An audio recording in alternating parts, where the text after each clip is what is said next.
नमस्कार बच्चों, स्वागत है एक लक्ष्य एग्जाम स्टडी में। तो प्यारे बच्चों कैसे हैं, कैसे पढ़ाई चल रही है और कैसे परीक्षा की तैयारी चल रही है? प्यारे बच्चों बताइए। हम क्लास 11th की बात कर रहे हैं, 11th के 9th का, जो अब वार्षिक परीक्षा कुछ विद्यालयों में होने वाला है। कुछ विद्यालयों में तो हो गया है पहले, लेकिन कुछ विद्यालयों में अभी भी बाकी है या चल रहा है। तो प्यारे बच्चों आज हम बहुत ही बेहतरीन मॉडल पेपर लेकर आए हुए हैं, वो भी क्लास 11th के केमिस्ट्री का, रसायन विज्ञान का। तो प्यारे बच्चे बिना लेट किए, बिना विलंब किए, चलिए हम देख लेते हैं वार्षिक परीक्षा क्लास 11th मॉडल पेपर रसायन विज्ञान का है। और वो हम लाए हैं खंड अ का वस्तुनिष्ठ प्रश्न यानी ऑब्जेक्टिव टाइप क्वेश्चन। तो चलिए बिना देर लगाए हम देख लेते हैं प्यारे बच्चों। पहला क्वेश्चन है, पानी में H संबंधी O का भरात्मक अनुपात है। पानी, जैसे आप जानते हैं कि पानी का जो सूत्र होता है, अणु सूत्र होता है, वो होता है H2O होता है। क्या होता है प्यारे बच्चों? H2O। तो वही कह रहा है कि H यानी हाइड्रोजन और O यानी ऑक्सीजन, इन दोनों का भरात्मक अनुपात कितना होता है प्यारे बच्चों? तो इस तरह से हम देखेंगे तो ये हो जाता है, इसका होता है 1 परमाणु क्रमांक और इसका होता है 8। तो एक संबंध क्या हो गया प्यारे बच्चों? 8 हो जाएगा। तो इस तरह से प्यारे बच्चों हमारा ऑप्शन नंबर कौन सा सही होगा? तीसरा होगा प्यारे बच्चों, यानी 100 होगा, क्योंकि एक संबंध 1 भी नहीं होगा, एक संबंध 2 भी नहीं होगा और एक संबंध 16 भी नहीं होगा। इस तरह से प्यारे बच्चों 100 यानी एक संबंध 8 हमारा ऑप्शन सही होगा। चलिए अगला क्वेश्चन देखते हैं। दूसरा है, कह रहा है कि निम्न में से किसमें अयुग्मित इलेक्ट्रॉन नहीं है? अयुग्मित इलेक्ट्रॉन का मतलब कि जो युग्मित न बनाता हो, माने जो युग्मित न हो, माने इलेक्ट्रॉनों का जोड़ा न हो प्यारे बच्चों, वो अयुग्मित होता है। जो इलेक्ट्रॉनों को जोड़ा न हो क्या होता है? अयुग्मित होता है। तो इसका भी हो जाएगा Fe का, यानी Fe लोहा, Ni निकिल, Cu कॉपर, ये तीनों को हो जाता है प्यारे बच्चों। बस होगा किसका नहीं, मैंने अयुग्मित इलेक्ट्रॉन नहीं है, तो ये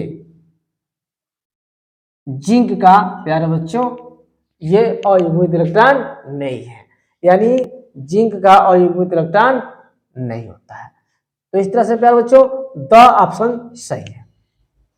अगला क्वेश्चन है कि चुंबकीय क्वांटम संख्या बताती है। क्या बताती है चुंबकीय क्वांटम संख्या? क्या ऑर्बिटलों की आकृति बताती है, कि ऑर्बिटलों का आकार बताती है, कि ऑर्बिटलों का अभिविन्यास बताती है, कि नाभिकीय अस्थायित्व बताती है? तो प्यारे बच्चों ये आप लोग याद कर लेंगे कि जो चुंबकीय क्वांटम संख्या जो होती है वो क्या बताती है? ऑर्बिटलों की आकृति बताती है प्यारे बच्चों। क्या बताती है? आकृति बताती है, ऑर्बिटलों की आकृति बताती है। इस तरह से हमारा ऑप्शन अ जो है सही होगा प्यारे बच्चों। तो इस तरह से हमने 3 क्वेश्चन यहाँ कवर किया। जल्दी से इसको ले लीजिए, इसके साथ लिख लीजिए, फिर हम चौथा क्वेश्चन पर चलते हैं। चलिए हाँ, तो चलिए प्यारे बच्चों क्वेश्चन नंबर 4 देख लेते हैं। चौथा क्वेश्चन है, कह रहा है कि बी यानी BAl यानी ये बोरान है, एल्युमिनियम है, मैग्नीशियम है, पोटेशियम है, तत्वों के लिए धात्विक अभिलक्षण का सही क्रम इनमें कौन सा है? मतलब धात्विक अभिलक्षण कौन सा है?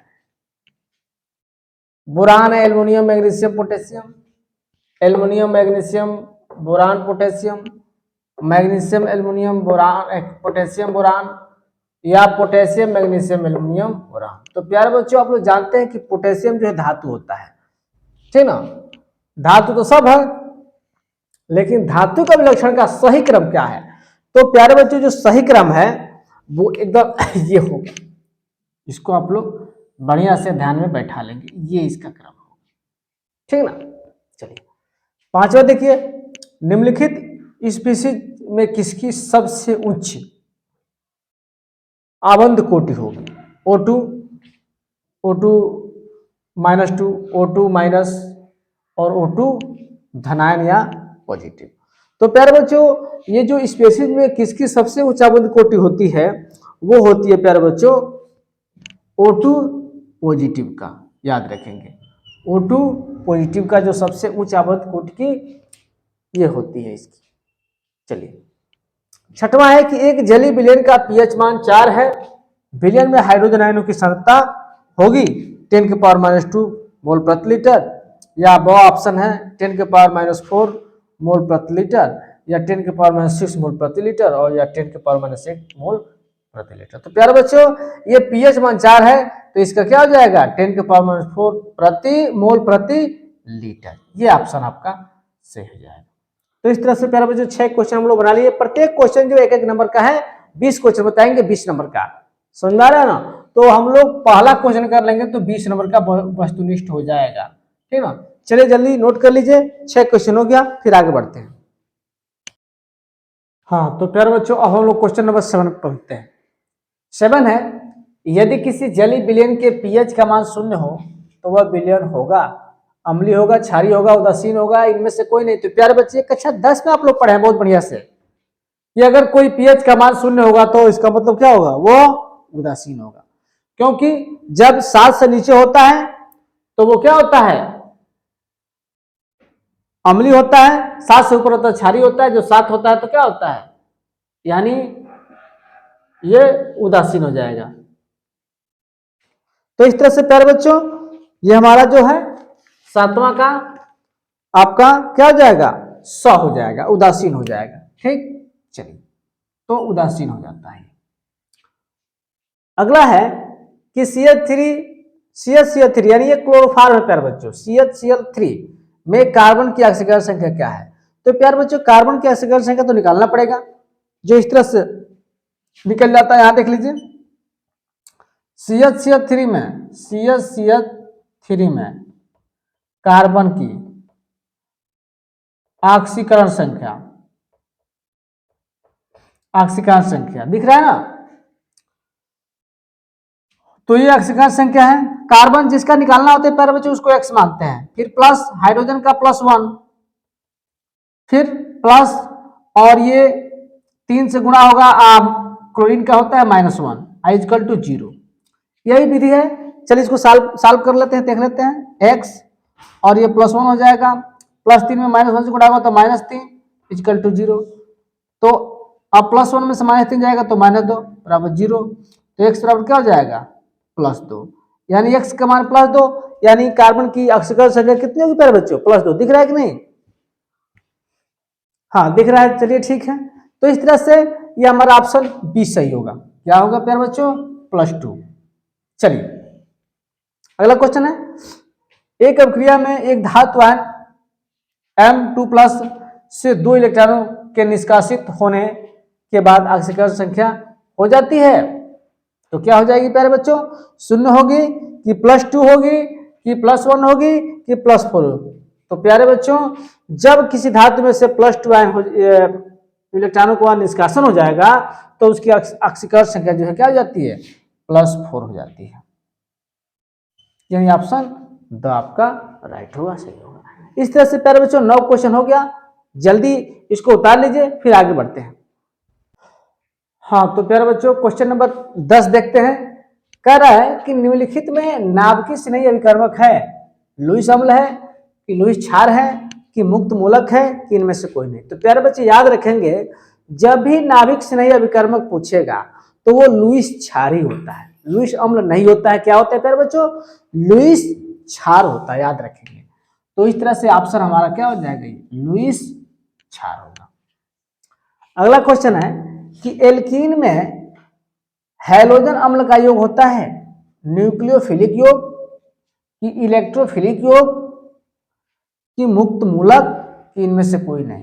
तो प्यारे बच्चों इसको याद रखेंगे कि जब भी एल्कीन में हैलोजन अम्ल का योग होता है तो वो इलेक्ट्रोफिलिक योग होता है। क्या होता है प्यारे बच्चों, इलेक्ट्रोफिलिक योग होता है। तो इस तरह से याद रखेंगे कि एल्कीन में हैलोजन अम्ल का योग जो होता है वो इलेक्ट्रोफिलिक योग होता है। तो चलिए ये हमारा जो वो ऑप्शन है वो सही होगा। अगला क्वेश्चन है कि निम्न में से बेंजीन के सल्फोनीकरण में कौन भाग लेता है, क्या SO2 भाग लेता है कि SO3H+ भाग लेता है कि SO3 भाग लेता है कि SO3H- भाग लेता है। तो प्यारे बच्चों इसमें याद रखेंगे कि जब भी बेंजीन के सल्फोनीकरण में भाग लेगा तो वो लेगा क्या, SO3 SO3 लेगा, SO3 लेगा। तो इस तरह से प्यारे बच्चों 12 क्वेश्चन हम लोग कवर कर लिए। अब 8 क्वेश्चन और बचा है, जल्दी इसको लिख लीजिए कि आगे हम लोग बढ़े। हाँ तो प्यारे बच्चों अब लोग क्वेश्चन नंबर 13 यानी 13 पहुंचते हैं। कह रहा है कि प्रयोगशाला में बायर अभिकर्मक का प्रयोग किया जाता है। जो एक बायर अभिकर्मक होता है प्यारे बच्चों, वो प्रयोगशाला में किया जाता है किसके लिए? तो द्विबंध की जांच के लिए, कि ग्लूकोज की जांच के लिए, कि अपचयन की प्रक्रिया के लिए, कि ऑक्सीकरण के लिए। तो प्यारे बच्चे याद रखेंगे कि प्रयोगशाला में जो बायर अभिकर्मक होता है उसका प्रयोग हम लोग करते हैं द्विबंध की जांच के लिए। किसके बंध के लिए? यानी जो डबल बॉन्ड होता है, द्विबंध होता है, उसकी जांच के लिए हम लोग बायर अभिकर्मक का प्रयोग करते हैं। तो इस तरह से प्यारे बच्चों हमारा अ ऑप्शन जो है वो सही होगा। ठीक, चलिए अगला क्वेश्चन 14 है कि रक्त तप्त नलियों में C2H2 यानी एसिटिलीन को गर्म करने पर कौन सा यौगिक बनता है? क्या एथिलीन बनता है, कि बेंजीन बनता है, कि एथेन बनता है, कि मीथेन बनता है? बताइए प्यारे बच्चों, ये 14 नंबर क्वेश्चन है, बताइए क्या बनता है। तो याद रखेंगे कि रक्त तप्त नलियों में जब हम C2H2 यानी एसिटिलीन को गर्म करते हैं तो कौन सा यौगिक बनता है प्यारे बच्चों? तो बेंजीन बनता है, बेंजीन यानी C6H6 बनता है। बेंजीन का क्या सूत्र होता है प्यारे बच्चों?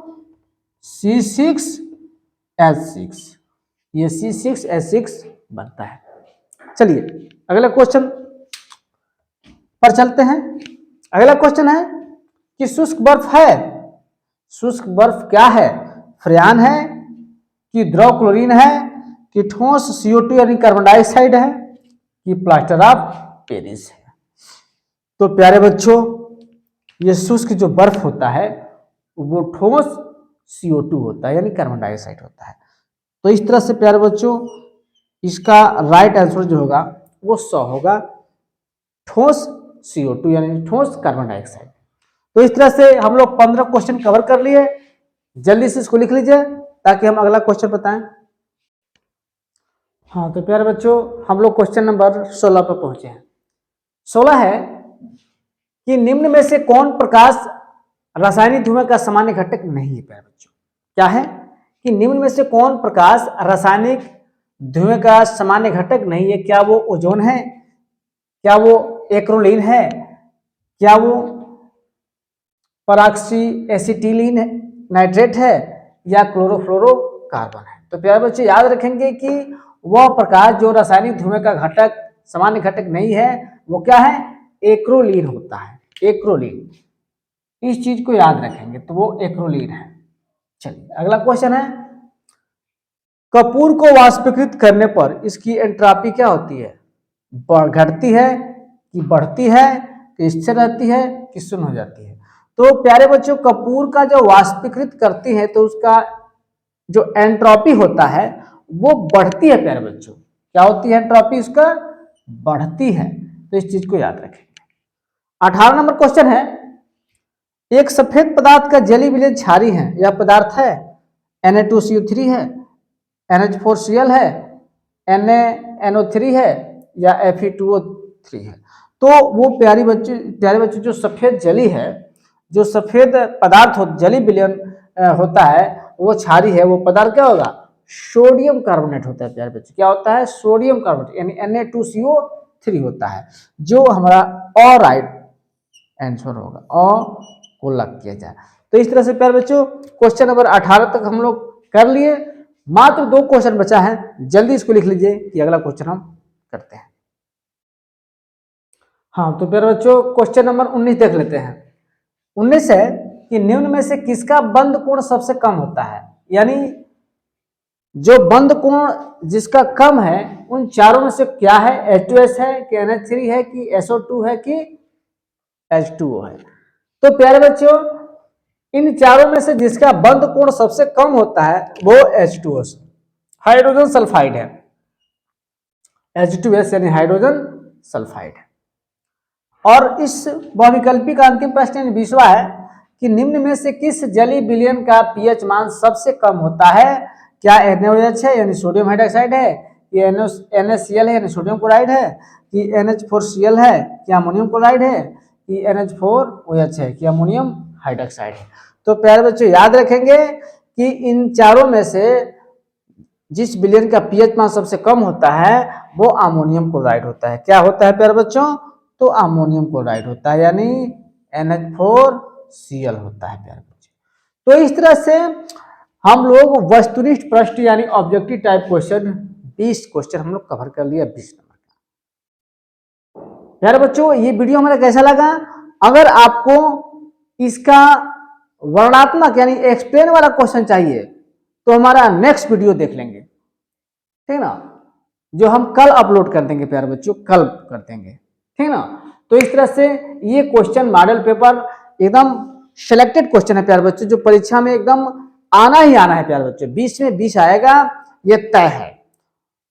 और इसका वर्णनात्मक क्वेश्चन चाहिए तो अगला वीडियो हमारा देखेंगे, अगली वीडियो का इंतजार करेंगे। तो इस तरह से प्यारे बच्चों अगर हमारे चैनल पर नए हैं तो सब्सक्राइब कीजिए, अगर पुराने हैं तो लाइक कमेंट करना ना भूलें, लाइक कमेंट कीजिए और शेयर कीजिए। तब तक के लिए all the best, okay, thank you.